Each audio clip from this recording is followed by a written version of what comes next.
Assalamualaikum warahmatullahi wabarakatuh. Bismillahirrahmanirrahim. Alhamdulillahi rabbil alamin. Wassalatu wassalamu ala asyrafil anbiya'i wal mursalin Sayyidina maulana Muhammadin wa ala alihi wa sahbihi wa man tabi'ahu bi ihsanin ila yaumiddin. Allahumma salli ala nabiyil hashimi Muhammad wa ala alihi wa sallim taslima. Bapak dan Ibu yang dimuliakan oleh Allah, alhamdulillah pada pagi hari ini kita diberi rezeki sehat walafiat, diberi hidayah dan taufik sehingga bisa kumpul di masjid yang dimuliakan oleh Allah Subhanahu wa taala ini. Tentang pendidikan anak dari mulai sebelum lahir dan juga setelah lahir. Sebelum lahir bahkan ada pembahasan tersendiri, karena anak ketika ada di dalam kandungan, usia 4 bulan dalam kandungan itu sudah bisa merasakan, bisa diajak komunikasi, bisa merasakan kasih sayang dan lain sebagainya. Maka Pak Profesor Behaki itu nulis penelitiannya itu tentang pendidikan anak dalam kandungan. Itu satu disertasi membahas pendidikan anak dalam kandungan. Jadi ketika ibunya mau sholat misalnya, ibu itu pegang perutnya kemudian bilang, "Nak, ayo sholat bersama ibu." Atau ketika mau wudhu, jadi anak ini ya diperlakukan sebagai makhluk hidup, sudah dikenalkan. Ketika baca Quran, perutnya misalnya dielus-elus, "Nak, dengarkan ibu ya," atau "dengarkan ayah mau baca Quran." Demikian juga ketika mau misalnya silaturahmi ke orang tuanya, ke kakeknya atau neneknya, diajak, "Nak, kita silaturahmi sama kakek atau nenek." Nah ini ternyata itu sudah menjadi pendidikan sejak dalam kandungan. Bahkan beberapa anak yang ketika masih dalam kandungan sering dibacakan, misalnya ada yang dibacakan surat Yasin, maka ketika lahir itu cepat hafalnya karena sudah mendengar. Kita juga kan kalau sudah mendengar berkali-kali itu lebih cepat hafalnya.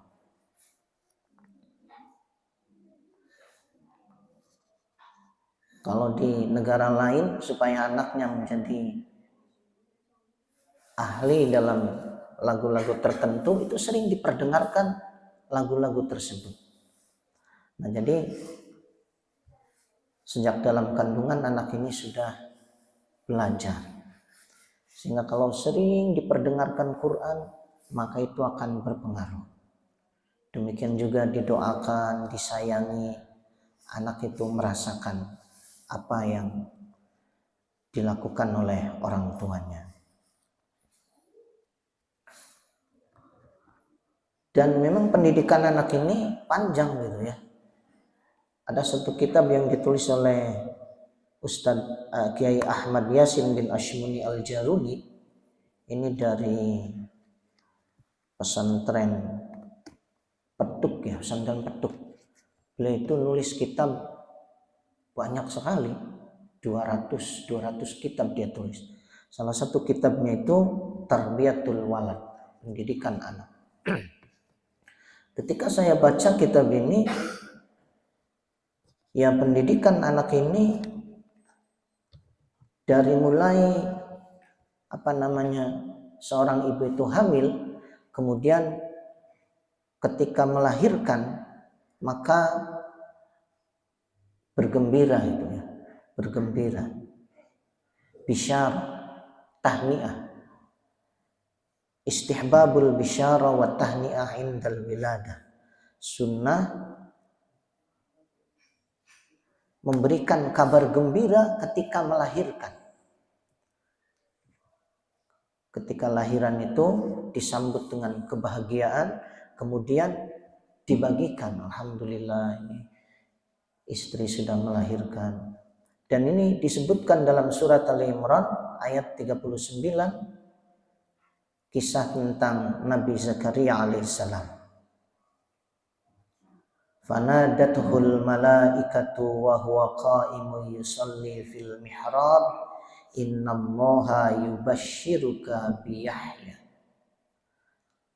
Jadi di sini malaikat memberitahu kepada Nabi Zakaria, innallaha, sesungguhnya Allah, yubashshiruka bi Yahya, memberimu kabar gembira dengan seorang anak yang bernama Yahya. Kemudian di samping memberikan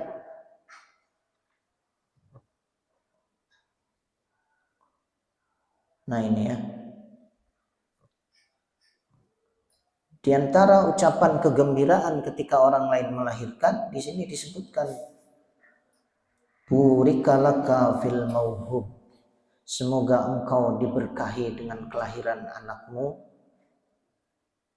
Waruzikta birrah, semoga engkau diberi rezeki dengan birrul walidain, dari anakmu itu. Nah ini. Kemudian istihbabut ta'zin wal iqamah indal wiladah. Sunnah azan dan qamat ketika anak ini lahir. Azan di telinga kanan, qamat di telinga kiri.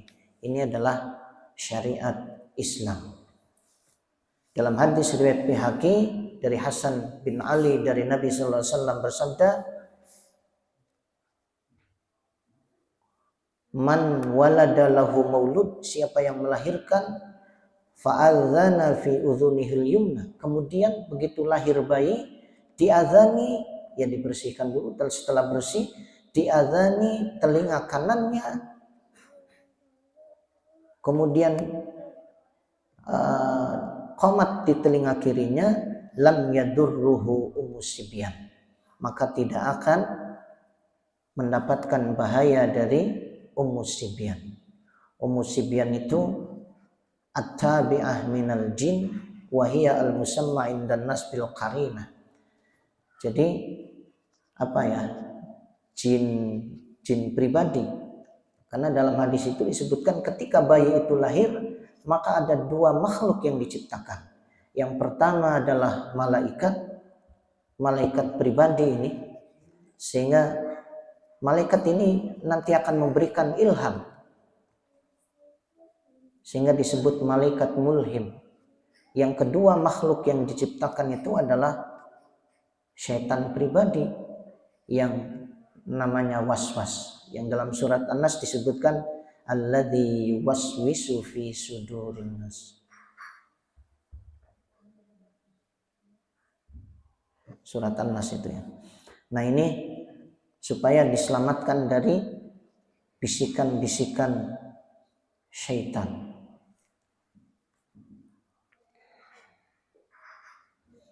Kemudian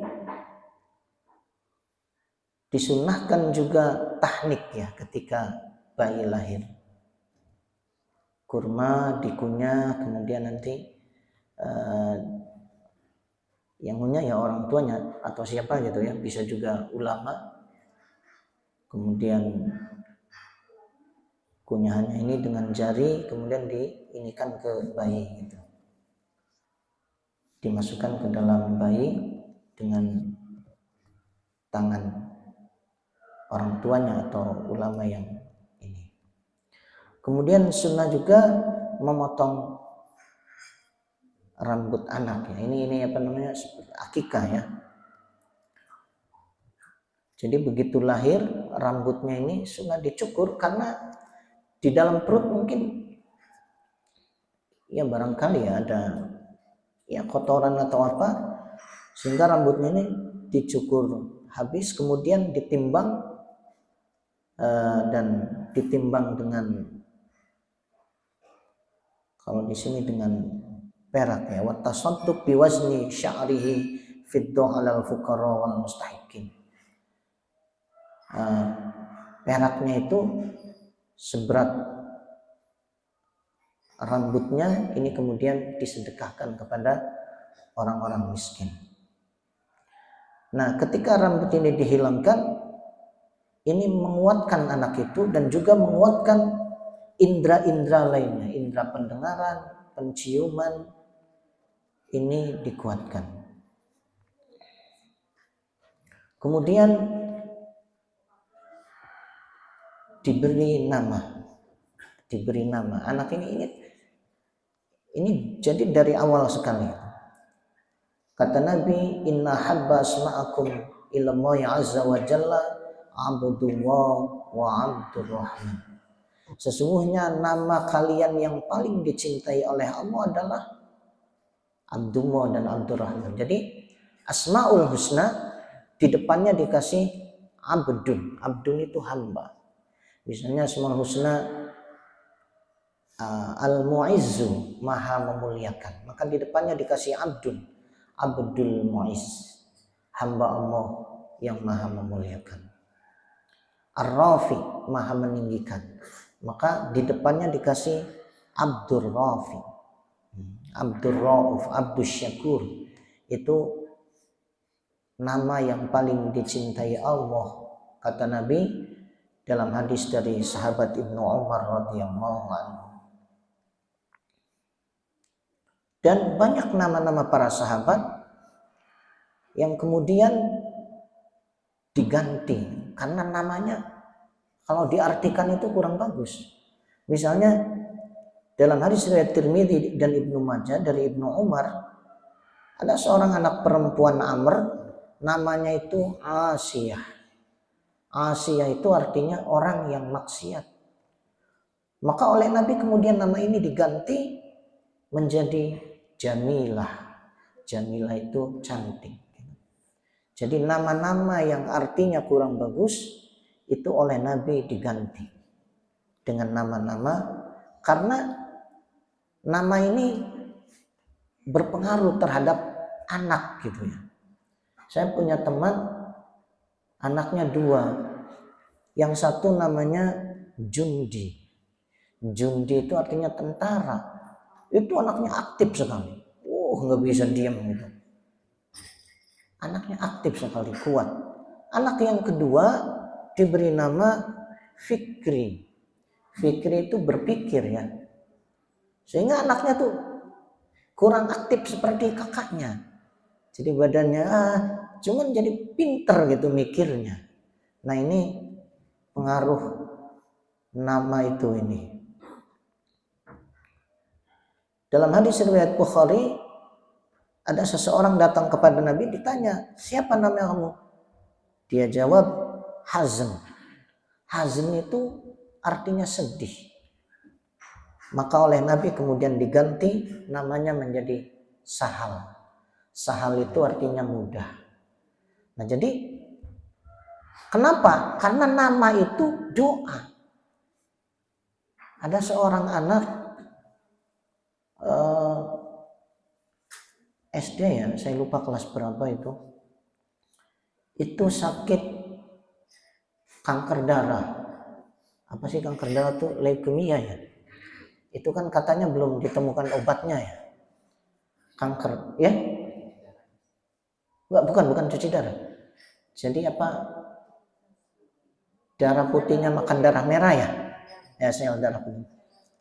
Saya kurang ngerti. Pokoknya penyakit itu katanya belum ditemukan penyakitnya. Lalu ya di samping baca doa, baca itu, kata saya diganti saja namanya. tidak harus nama formal. Kadang-kadang kan ada nama yang sudah ada di akta kelahiran kan repot ya digantinya prosedur ini itu. Udah aja tapi nama panggilan saja. Maka nama panggilannya jadi Afiyah. Afiyah itu artinya sehat. Lah ketika ibunya manggil kan Afiyah, seakan-akan dia berdoa sehat. Kata malaikat amin. Bapaknya manggil Afiyah, temannya manggil Afiyah, semuanya seakan-akan mendoakan. Ya alhamdulillah sekarang sudah sehat total. Bahkan ada waktu itu dokter dari Jerman datang dan mengatakan ini adalah the miracle, katanya ini adalah keajaiban. Kok bisa itu setelah sekian tahun penyakit kanker darah anak ini bisa sembuh total. Itu termasuk keajaiban. Jadi nama ini doa. Karena apa yang kita ucapkan itu doa. Kadang-kadang ibu-ibu harus hati-hati itu ya. Manggil anak misalnya, bukan manggil anak. Ya ketika lagi kesel gitu ya, marah kepada anak. Anak ini kan, ibu kan misalnya capek dari pagi itu. Kerja ini, kerja itu. Kemudian anaknya ada tugas. Dia nggak bisa ngerjain. Hanya kan dikasihkan ke ibunya, Bu. Ibunya kesel, ibu udah capek, banyak tugas ini dikasih PR lagi. Nah, kemudian ibu itu marah itu. Kamu ini ya sudah disekolahkan, sudah dileskan, sudah macam-macam, masih belum bisa juga. Dasar kamu tuh, tell me. Nah ini telat mikir. Maka nanti malaikat mendoakan, amin, semoga dikabul. Semakin sering kita mengucapkan tell me, ya nanti anaknya seperti itu. Apalagi dalam hadis Nabi itu ada 15 doa yang mustajab. Salah satunya adalah doa orang tua kepada anak. Jadi kadang kita tidak sengaja mendoakan anak yang tidak baik. Anak misalnya disuruh nggak cepat ini, kemudian kita marah ke anak itu, dasar kamu malas. Nah ini malaikat mengamini nanti, amin, semoga dikabul. Berapa banyak kata-kata tidak baik yang kita ucapkan, sekali saja sudah menjadi doa. Nah ini sehingga harus berhati-hati ya dalam. Nah jadi kenapa nama ini penting? Karena nama ini bisa menjadi doa. Orang misalnya namanya Hamid. Setidaknya ketika dipanggil itu Hamid, Hamid. Hamid itu kan terpuji. Hamid, Hamid terpuji. Ya mudah-mudahan perbuatannya terpuji, ucapannya terpuji. Itu karena nama.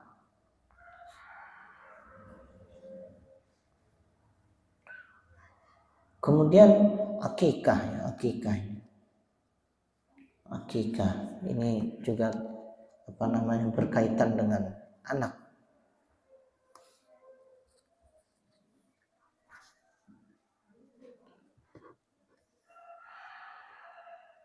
Kemudian di sini kenapa tulang ikan akikah itu kan nyembelih kambing ya. Kalau lelaki 2 ekor kambing, anak lelaki, kalau anak perempuan 1 ekor kambing. Nah, ketika daging kambing yang disembelih ini dibagikan, itu tulangnya jangan di ini. Kalau kayak kurban kan tulangnya sampai direcah gitu. Itu tidak ini itu. Karena kata Nabi dalam hadis riwayat Abu Dawud, pesan kepada Fatimah ya dari Hasan dan Husain, wakulu wat'imu, makanlah oleh kalian, wala tuksiru minha azman, jangan kau pecahkan tulang-tulang dari binatang yang diakikah ini. Maksudnya kalau misalnya tulang kaki kan panjang, nggak usah dipotong itu jadi 2 atau jadi 3, sudah saja biarkan ininya. Ya mungkin juga supaya kalau secara sosial ya, secara bagian dagingnya lebih banyak gitu. Bisa juga. Tetapi itu juga berharap semoga anggota tubuh anak ini selamat gitu, maksudnya utuh gitu ya, sehat, kuat gitu. Itu juga satu harapan. Kemudian setelah akikah nanti ada khitan. Walaupun khitan ini di kalangan para ulama masih ada perbedaan gitu. Misalnya Imam Hasan Basri mengatakan banyak orang yang masuk Islam di zaman Nabi. Ada orang kulit hitam, kulit putih, bangsa Rum, Paris, Habsyi, Persia. Kemudian fama fattasya ahadan minhum. Rasulullah nggak pernah ketika mereka masuk Islam itu kemudian mengecek gitu. Ini kamu sudah khitan belum? Falau kana al-khitanu wajiban lamma kubila islamu hatta yahtatanu. Ini kata Hasan Basri. Kalau khitan ini wajib, tentu keislaman mereka tidak akan diterima sampai khitan dulu. Tapi pendapat yang lebih kuat adalah wajibnya khitan. Karena ada dalam Imam Malik misalnya mengatakan man lam yakhtatin, siapa yang tidak khitan lam tajuz imamatuhu walam tuqbal syahadatuhu. Jadi syahadatnya tidak diterima. Kalau makanya ketika orang masuk Islam kan walaupun sudah dewasa dikhitan dulu. Setelah dikhitan baru baca syahadat. Karena kalau langsung baca syahadat tidak bisa, itu tidak diterima kata Imam Malik. Kalau menyembelih hewan kurban, hewannya nggak boleh dimakan. Ini dari sahabat Ibnu Abbas, al-aqlaf la tuqbal lahu sholatuhu wa la tuqal dzabihatah. Kalau belum dikhitan, salatnya tidak diterima dan hewan sembelihannya tidak boleh dimakan. Nah, ini juga mungkin kehati-hatian ya. Ketika kurban, kadang-kadang kan kita percayakan kepada jagal gitu untuk nyembelihnya banyak. Nah, ini harus yang sudah khitan.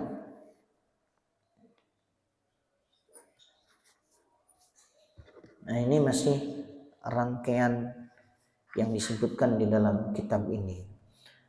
Nah, kemudian di kitab ini disebutkan, ini kitab ini judulnya Tarbiyatul Walad gitu ya, pendidikan anak. Disebutkan asbabul inhiraf indal aulad wa mu'alajatuh. Sebab-sebab penyimpangan anak dan juga terapinya. Kenapa anak-anak itu menyimpang dan bagaimana terapinya? Nah, di sini disebutkan as-sababul awal, penyebab pertama dari penyimpangan atau kerusakan anak adalah al-faqru, kekurangan finansial. Ini keluarga yang kurang secara materi, ini bisa menyebabkan anak itu jadi menyimpang. Karena di rumah tidak mendapatkan apa yang dibutuhkan, kemudian akhirnya mencari bergaul di luar rumah dengan komunitas-komunitas. Kalau misalnya komunitasnya bagus, positif gitu ya. Nah, ini tentang kemiskinan. Jadi ternyata kekurangan materi, walaupun ini tidak menjadi penyebab utama. Ada juga orang-orang yang secara materi kurang, tetapi anak-anaknya itu baik gitu. berprestasi. Nah itu mungkin butuh penelitian itu. Kenapa? Ada kasus satu keluarga yang ketika miskin, anaknya itu pasti bermasalah. Tapi ada keluarga lain yang miskin, anaknya itu baik-baik saja, tetap berprestasi dan lain sebagainya. Mungkin peran orang tua, bisa ibu, bisa bapak. Karena itu peran orang tua ini sangat penting terhadap pendidikan anak. Ibu maupun bapak karena doa kepada anak itu mustajab, maka harus sering mendoakan. Dan caranya mendoakan ini beda-beda. Ada seorang kiai ya, itu usianya sudah 90 tahun lebih, anaknya banyak, 9 gini. Anaknya berhasil semua, baik dari segi pendidikan, dan dari pendidikan itu S3, S2. Kemudian dari segi finansial, yang jadi pengusaha, dan ibadahnya bagus, akhlaknya bagus. Sehingga saya tanya kiai itu, Pak Kiai, bagaimana cara mendidik anak sehingga anak-anaknya kok pada ibadahnya bagus, taat, birrul walidain, pendidikannya sampai lulus S3, padahal anaknya banyak. Yang jadi pengusaha juga menjadi pengusaha besar. Kata kiai itu istri saya yang suka puasa. Ada orang Jawa itu yang suka puasa. Jadi karena memang doa orang puasa itu kan mustajab. Doa orang puasa. Jadi ibunya itu sengaja puasa mendoakan anak-anaknya. Sengaja khusus puasa mendoakan anak-anaknya. Karena kata Nabi, da'watus shaim mustajab. Doanya orang puasa itu mustajab. Ada yang begitu. Ada juga yang dengan mendoakannya tuh dengan zikir-zikir. Misalnya saya dengar seorang kiai menjelaskan anak itu beda-beda. Kalau ada yang misalnya lahirnya hari Senin, itu dikirnya hauqalah. La haula wala quwata illa billahil aliyyil azim. Sehari 1000. Jadi baik anaknya itu yang membaca juga orang tuanya. Kemudian ada yang hari Selasa itu sholawat mendoakannya itu. Tapi dibacanya tiap hari. Cuman sholawatnya ya misalnya sallallahu ala Muhammad sehari 1000. Saya juga kurang tahu ya sumber dari ulama tidak ini dari mana, tetapi itu dijadikan doa kepada untuk anak-anaknya. Ini anaknya lahir hari apa? Dia baca oleh orang tuanya. Dan anak-anaknya terbukti menjadi anak-anak yang soleh, menjadi anak-anak yang baik. Nah ini yang pertama ya. Penyebab anak-anak itu menyimpang adalah ternyata kekurangan materi. Walaupun tadi saya sudah katakan sebenarnya ada juga sih anak-anak yang ekonomi keluarganya kurang bagus tetapi dia baik-baik saja. Saya lihat berprestasi, akhlaknya baik. Ini mungkin peran dari bapak dan ibunya yang bisa mengarahkan. Kemudian yang kedua, penyebab dari kerusakan anak adalah asyiqaq bainal aba'i wal ummahat. Konflik antara ayah dan ibu. Jadi kalau di rumah tangga ayah dan ibunya sering bertengkar, sering ribut, ini berpeluang melahirkan anak-anak yang bermasalah. Karena anak jadi nggak betah di rumah. Panas, aura rumahnya panas. Kok perang terus gitu. Mungkin penyebabnya tidak harus materi. Kadang-kadang penyebabnya masalah-masalah sosial. Misalnya ya perselingkuhan itu bisa menjadi pertengkaran, percekcokan. Nah ini yang kedua ya, penyebab anak-anak menurut kitab ini, anak-anak bermasalah ini adalah konflik antara ayah dan ibu. Kemudian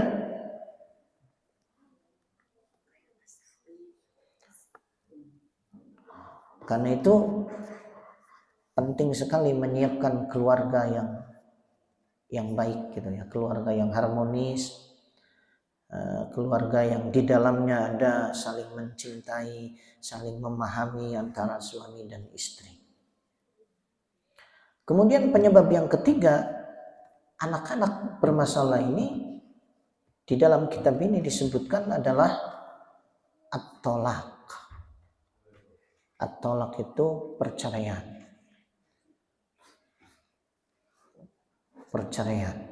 Dan lumayan tinggi ya, kasus perceraian ini. Dan ini bukan hanya masalah ekonomi, masalah kurang ekonomi. Banyak juga perceraian karena peningkatan ekonomi. Jadi bapak-bapak yang penghasilannya meningkat, kemudian kadang-kadang menikah lagi dan kadang-kadang tidak izin ke istrinya. Banyak juga beberapa kasus gitu ya. Sehingga dan itu gimana ya? Memang mungkin menurut secara fikih saya tanya kepada ustadz-ustadz itu memang katanya tidak ada keharusan izin ke istri. Tetapi kalau dari sisi maslahat gitu kebaikan, banyak sekali kehancuran rumah tangga karena suaminya itu menikah lagi tanpa izin istrinya. Pernah ada seorang ibu itu, suaminya itu pengusaha, memang kaya ya. Tetapi suatu hari suaminya itu mengupload bersama mungkin dengan seorang perempuan dan anak bayi. Ternyata itu adalah istri barunya. Maka istri ini marah betul gitu ya, merasa dikhianati, dan itu butuh waktu lama gitu. Sampai akhirnya ya tidak bisa bertahan. Akhirnya terjadi perceraian. Nah ini jadi masalah perceraian ini bukan hanya karena kekurangan materi, saya perhatikan. Ada juga yang karena peningkatan materi. Istri juga sama, ketika penghasilannya meningkat, kemudian merasa saya bisa sendiri juga, nggak perlu dengan suami itu, saya bisa mandiri. Ini juga banyak kasus-kasus yang seperti itu. Nah itu ternyata perceraian itu berpengaruh tidak baik. Memang sih kalau darurat ya sudah buntu kadang-kadang ya gimana lagi. Tetapi kalau bisa diupayakan itu. Karena ketika perceraian mau tidak mau, kadang-kadang ketika anaknya sudah lebih dari satu dibagi gitu. Anak pertama ikut bapak, anak kedua ikut ibu misalnya. Sehingga ya kasihan lah, ada yang kurang gitu ya. Pendidikan harusnya dari ayah dan ibunya ini jadi dari salah satu. Karena perempuan dan lelaki ini kan punya sifat yang berbeda. Allah menciptakan lelaki itu dengan sifat jalaliyah, kekuatan, tanggung jawab, kebapakan gitu. Sementara ibu-ibu perempuan itu jamaliyah, keindahan, kelembutan, kasih sayang yang dominan gitu. Nah kalau pendidikannya misalnya yang mengarahkan hanya dari seorang ibu, ada yang kurang. Maka kalau ibunya tidak bisa berperan sebagai ayah juga, biasanya nanti anaknya jadi anak nakal. Jadi kalau misalnya single parent ya, sudah cerai kemudian ibunya saja yang mengurus, ibu ini harus berperan ganda. Di satu sisi berperan sebagai ibu, di sisi lain berperan sebagai ayah. Baru anaknya tumbuh dengan baik. Saya lihat ada juga anak-anak yang bapaknya sudah meninggal, tapi anak-anaknya pada sukses. Saya lihat ada 4 anak pada berhasil. Oh ini sampai lulus S2, sampai ini kok pada berhasil gitu. Ya berarti ibunya ini luar biasa. Tetapi tidak sedikit ibu itu karena condong kepada sifat keibuan, ya kasih sayang yang terlalu besar, sehingga akhirnya memanjakan anak. Salah pun dibela, akhirnya anak tidak tumbuh menjadi anak yang seharusnya. Nah ini yang ketiga ya, penyebab dari anak-anak bermasalah dalam kitab ini adalah perceraian. Yang keempat adalah al-faragh. Anak-anak bermasalah itu lahir dari waktu luang. Makanya bagus sekali kalau anak-anak itu diberi kegiatan. Karena banyaknya waktu luang ini membuat anak-anak ini, ya kalau bermain, sekarang kan ini ya, tempat bermain sudah terbatas gitu. Nah ini kadang-kadang yang paling favorit itu HP. Main HP.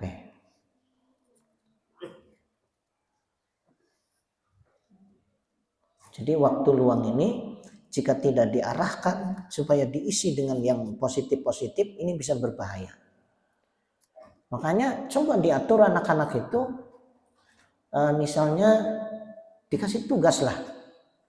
Saya dulu waktu anak pertama tuh ya ngasih tugas dari kelas berapa ya saya lupa itu. Pokoknya dari SD kelas 3 atau 4 ya. Itu dikasih tugas, nak kamu baca Quran 1 hari 1 juz. Nanti dikasih uang jajan tambahan khusus. Maka baca Quran itu setiap hari 1 juz. Dan kita kontrol, kita awasi kapan bacanya, benar gak ini dibaca. Nah itu supaya mengisi waktu-waktu luang. Ngaji misalnya habis maghrib harus ngaji, madrasah. Jadi itu mengurangi waktu luangnya, karena waktu luang ini apalagi sekarang ketika rata-rata setiap anak punya HP, ini sangat berbahaya. Nah kalau misalnya anak bisa diarahkan, ya tentu sambil didoakan ya, dia bisa tiap hari baca Quran 1 juz, insya Allah nanti ini gitu. Saya ingat dulu itu saya catat sampai kelas berapa itu, kelas 6 apa kelas 5, saya sudah lihat itu anak saya sudah khatam 21 kali. Terus jadi intinya adalah apa ya, kontinuitas gitu, rutin. Jadi terus orang tua itu mengingatkan anak, terus di absen gitu ya, ini sudah belum 1 juznya nih. Sehingga anak-anak itu bukan hanya bisa baca Quran, tapi juga biasa baca Quran. Nah, salah satu keprihatinan kita itu, anak-anak itu yang penting bisa baca Quran. Setelah bisa baca Quran, ketika sudah SMP ini sudah bisa baca Quran, tapi nggak biasa. Karena anak sebulan itu nggak pernah baca Quran. Di beberapa tempat yang saya saksikan, ketika SMP itu sudah nggak ngaji lagi di masjid gitu, dan nggak ada yang kontrol ngajinya, orang tuanya melepas. Nah orang tuanya harusnya terus mengawasi, mengontrol, membimbing supaya anak ini membaca sendiri gitu ketika sudah bisa baca. Jadi jangan cukup dengan anak bisa baca Quran, tapi harus diarahkan supaya biasa. Jadi kalau anak biasa baca Quran, ngapalin Qurannya insya Allah lebih cepat gitu. Nah ini ya. Jadi waktu luang ini menjadi sebab keempat anak-anak itu bermasalah. Karena banyak waktu luang akhirnya, maka Nabi itu, sahabat Umar bin Khattab pernah mengatakan, alimu auladakum ar-rimayah was-sibahah wa muruhum ayyathbu 'alal khail wathbah. Jadi ajarilah anak-anak kalian melempar panah. Melempar panah itu kan latihan konsentrasi, latihan ketangkasan, wasibahah, renang. Jadi di antara waktu-waktu ini juga ada waktu untuk melatih anak-anak supaya tumbuh dengan sehat gitu ya. Suruhlah anak-anak untuk naik kuda. Naik kuda itu kan butuh ketangkasan ya, kekuatan. Kalau tidak ya bisa jatuh. Nah ini, jadi waktu-waktu luangnya harus kita arahkan. Bila perlu ya memang kalau ada dana, misalnya disuruh ikut kursus belajar apa yang memang anaknya senang. Bisa kursus bahasa Inggris, bisa kursus banyak ya, olahraga, bisa kursus macam-macam yang memang anaknya minat di bidang itu. Nah ini kan berkaitan juga dengan dana ya, dana. Kata Nabi dalam hadis riwayat Muslim, al-mu'minul qawiyyu khairun wa ahbu ilallah minal mu'min ad-dha'if. Mukmin yang kuat lebih baik dan lebih dicintai oleh Allah daripada mukmin yang lemah. Kuat itu bisa tubuhnya, bisa juga pikirannya karena dia bisa konsentrasi, bisa juga kuat keyakinannya, bisa juga kuat kepribadiannya, dia disiplin gitu. Nah itu lebih dicintai oleh Allah daripada mukmin yang lemah. Baik lemah, termasuk lemah ekonomi. Dalam Al-Quran kami sebutkan, wal yakhshal ladzina law taraku min khalfihim dzurriyyatan dhi'afan khafu 'alaihim. Hendaklah kalian takut meninggalkan generasi atau keturunan yang lemah. Yang kita khawatir dengan generasi itu. Generasi lemah ini bisa juga lemah ekonomi. Bisa juga lemah pikirannya, bisa juga lemah fisiknya. Ini maka makanan-makanan juga ini harus hati-hati. Kayak makanan-makanan instan itu harus dikurangi. Kadang-kadang saya tidak ngontrol itu makanan anak-anak, apalagi anak-anak misalnya di pesantren jauh. Tahu-tahu makan minum-minuman yang instan itu ya, yang itu kan berbahaya. Tahu-tahu sering makan mie misalnya. Nah ini bisa berbahaya gitu terhadap ususnya. Bahkan saya juga kaget itu, teman saya anaknya padahal lulusan luar negeri tapi ususnya ini sampai harus dipotong karena makanannya kurang dijaga. Tiap hari makan mie ya memang bagus saja, tapi ternyata kan fisik seseorang tuh ini gitu ya.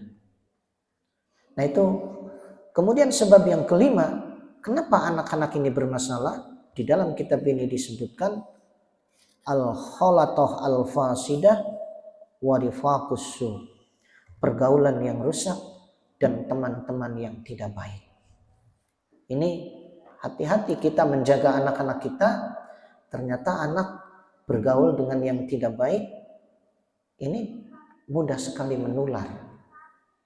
Karena teman itu seperti, kalau teman yang baik itu seperti kita bergaul dengan pedagang minyak wangi. Kita nggak beli pun kadang diolesin itu sehingga kita kebawa harum. Teman yang tidak baik apa ya? Ya kita kena imbasnya. Kadang kita tidak ikut melakukan tapi anak kita tidak ikut tapi jadi ke bawah. Nah itu penyebab kelima dari kerusakan itu adalah pergaulan yang tidak baik dan teman yang buruk. Banyak kasus-kasus seseorang menjadi hancur gara-gara temannya yang tidak baik. Ada yang dijebak, ada yang macam-macam itu. Kita lihat berita-berita itu. Itu karena teman yang tidak baik. Maka anak-anak kita ini juga harus dijaga. Jangan sampai mendapatkan bahaya dari teman-teman yang tidak baik. Nah, ini penyebab yang kelima ya. Dan ini merupakan penyebab yang paling jelas kita lihat gitu. Bagaimana peran teman ini sangat berpengaruh. Karena itulah kenapa misalnya dalam Islam itu ada santunan kepada anak yatim ya supaya anak-anak yatim juga menjadi baik. Mereka juga merasa dicintai, merasa ada yang menyayangi. Sebab kalau anak-anak itu tidak baik, dia bisa bergaul dengan anak kita dan itu berpengaruh. Jadi ketika menyantuni anak yatim sebenarnya bukan untuk kebaikan anak yatim semata, tetapi untuk kebaikan anak-anak kita juga. Beda ya, anak-anak yang merasa diperlakukan dengan baik, disayangi, itu beda, tumbuh dengan kasih sayang. Tapi anak-anak yang diperlakukan, disikapi dengan tidak baik, tumbuh menjadi tidak baik. Ada seorang anak selalu bikin masalah kepada temannya itu, dari mulai memukul, kemudian dikaji kenapa anak ini selalu mendatangkan masalah kepada teman-temannya. Akhirnya setelah digali, ternyata anak ini ayahnya itu keras banget gitu. Sampai pernah anaknya itu diangkat kaki di atas, kepala di bawah, lalu kepalanya itu dibenturkan ke tembok. Diangkat kakinya di atas. Nah itu kan mungkin secara fisik sakitnya cepat hilang mungkin ya. Tetapi secara mental gitu, kejiwaan, anak itu merasa bahwa dia tidak disukai, dia itu dibenci, sehingga dia ketemu dengan siapapun memancarkan aura kebencian. Itu refleksi dari ininya, sehingga selalu bikin masalah. Itu karena diawali dari perlakuan yang tidak baik dari orang tuanya. Kenapa orang tuanya begitu?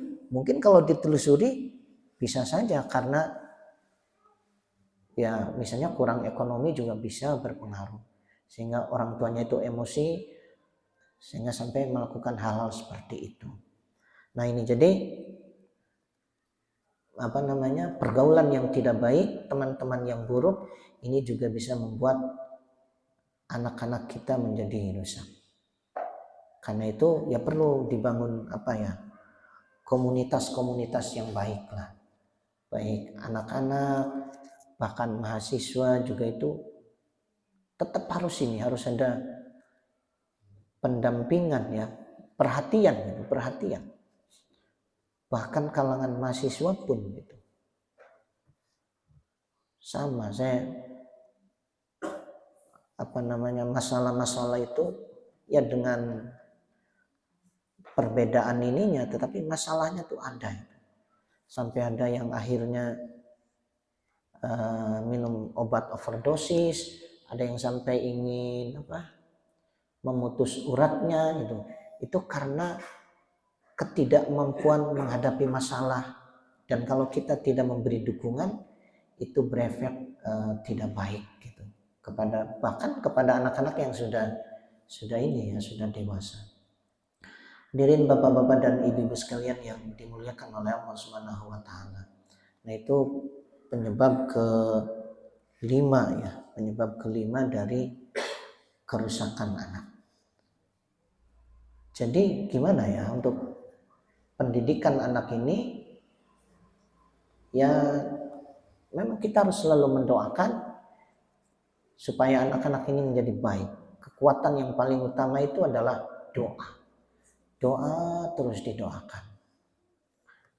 Kemudian yang kedua, kita juga harus memberikan contoh kepada anak. Memberikan contoh yang patut diteladani. Misalnya kita nyuruh anak rajin baca Quran, ya memang kitanya juga harus rajin baca Quran. Sehingga anak itu bisa melihat contoh, iya, bapak saya, ibu saya juga rajin, bukan hanya menyuruh, tetapi juga memberikan teladan. Nah ini yang kedua. Kemudian yang ketiga adalah kita harus birrul walidain, berbuat baik kepada orang tua kita. Karena apa yang kita lakukan ini dilihat oleh anak-anak kita. Ketika kita bagaimana cara kita bicara kepada bapak dan ibu kita, anak-anak kita tuh melihat, oh begitu caranya. Ketika kita bicara kasar kepada bapak kita atau ibu kita, anak itu ngambil kesimpulan sendiri. Oh berarti nanti saya kalau sudah besar, sudah menikah, boleh dong marah, boleh dong membentak orang tua saya sendiri. Itu pelajaran dari apa yang dilihat oleh anak. Karena itu di dalam hadis qudsi Allah Subhanahu wa taala, innallaha ta'ala auha ila Musa alaihissalam. Sesungguhnya Allah memberikan wahyu kepada Nabi Musa alaihissalam apa?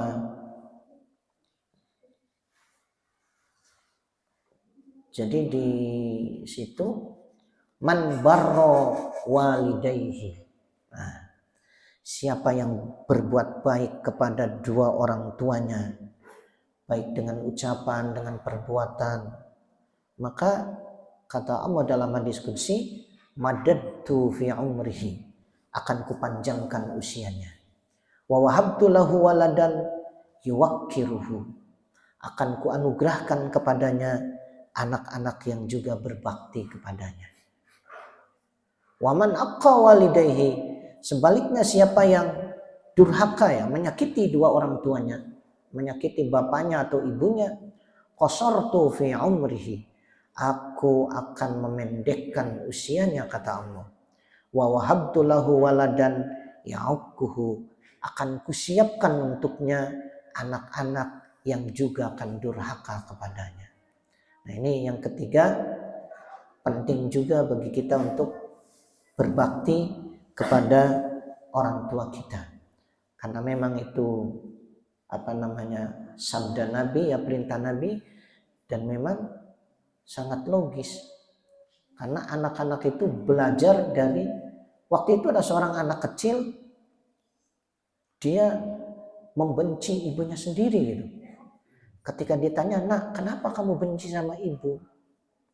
Gara-gara sekali terjadi pertengkaran bapak dan ibunya, lalu ibunya itu nggak tahu gimana ya, namanya orang emosi, ngambil pisau itu, mau ditusukkan ke suaminya.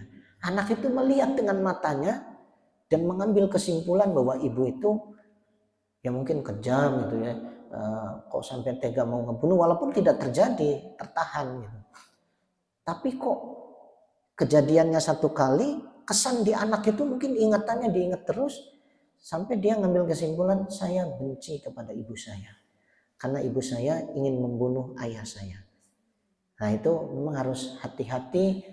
Maka memang bagus kalau ketika ada masalah bertengkar dengan suami atau istri, sebaiknya tidak di hadapan anak. Ya masuk kamar ngobrol, jangan sampai suara kita didengar oleh anak, jangan sampai perbuatan-perbuatan yang negatif itu dilihat oleh anak. Itu akan menjadi pelajaran yang sangat tidak baik bagi anak, karena di memori anak itu akan nempel terus.